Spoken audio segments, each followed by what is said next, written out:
Bonjour tout le monde, bonjour les amis. Aujourd'hui, je vais vous parler d'un dispositif dont tout le monde parle. On se demande ce que je peux rajouter de plus ou de différent, mais allez jusqu'au bout de la vidéo et vous allez comprendre. Il s'agit de ce dispositif qui permet de prévenir les coupures de courant. Est-ce qu'il y aura des coupures de courant? Est-ce qu'il n'y aura pas de coupure de courant? On fait beaucoup de polémiques politiques là-dessus. Heureusement, le gouvernement, dans sa grande bonté, a mis en place un système d'alerte. Donc ce système d'alerte s'appelle EcoWatt et on va le trouver, parce que c'est une application, on va le trouver sur l'App Store si c'est un iPhone Apple et sur Play Store si c'est un appareil Android. Donc on va cliquer sur l'App Store et là on tombe donc sur la page d'accueil. On va taper sur recherche qui est là, recherche, et on va taper dans recherche EcoWatt. EcoWatt, W-A-2-T. Voilà, il est là. Et immédiatement est présentée donc cette application EcoWatt que je vais télécharger. Donc je la télécharge. En fait, chez moi, comme je l'avais déjà, elle n'est que récupérée sur le cloud.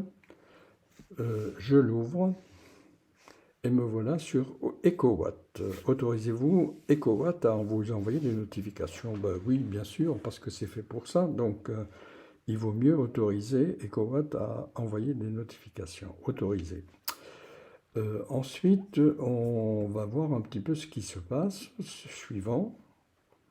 Des signaux clairs pour permettre à tous de consommer au bon moment. Vert, tout va bien. Orange, bon, ça commence à être en tension. Et alors rouge, ça veut dire qu'il y a une possibilité de coupure de courant très bientôt. Suivant, signal vert, pas d'alerte. Signal orange, donc c'est ce que je viens de vous dire. Et signal rouge, adoptons les éco-gestes. Des prévisions journalières, là on est lundi, et donc des prévisions journalières avec le détail heure par heure des moments où agir sur sa consommation. On va passer à suivant. Et les notifications pour être alerté, c'est à ce moment-là qu'il faut agir sur sa consommation. Suivant. Des gestes simples à adopter pour éviter les coupures à consommer l'électricité de manière responsable. Et là, donc on va tomber sur les conseils du gouvernement.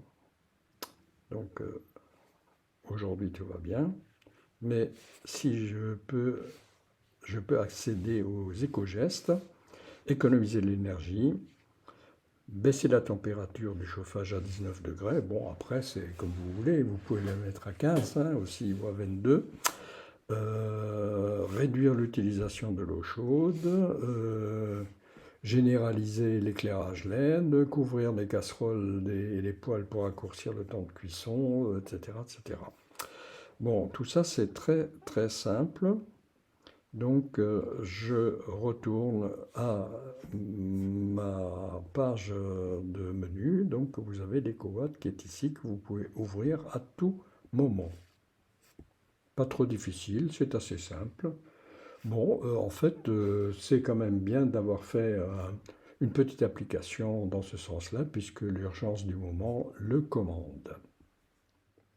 Il y a des matins où je me lève, peut-être du mauvais pied, et je me pose des questions très très bizarres.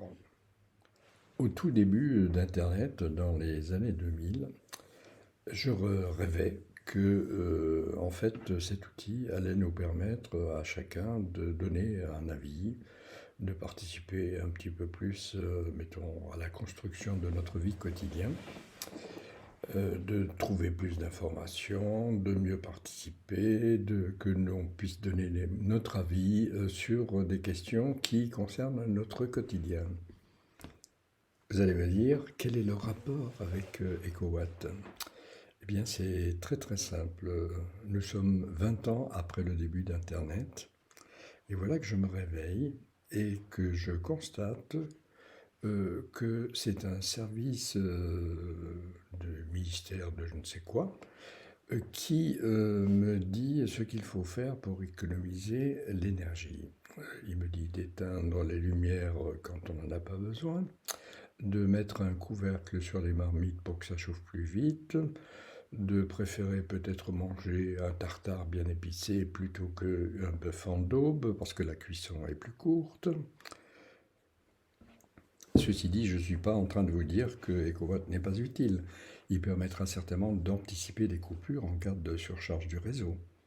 Je pensais simplement et bêtement qu'avec un outil comme Internet, nous devrions devenir beaucoup plus indépendants de ce genre de directives collectives et qui nous permettrait de mettre un peu plus de démocratie, de démo-watt dans l'EcoWatt. Bon, j'espère que maintenant vous savez à peu près tout sur EcoWatt et que, en fait, peut-être vous n'en aurez pas besoin du tout, qu'il n'y aura pas du tout de coupure de courant. Mais dites-moi quand même ce que vous pensez de tout cela. Faites des commentaires et tenez-moi au courant.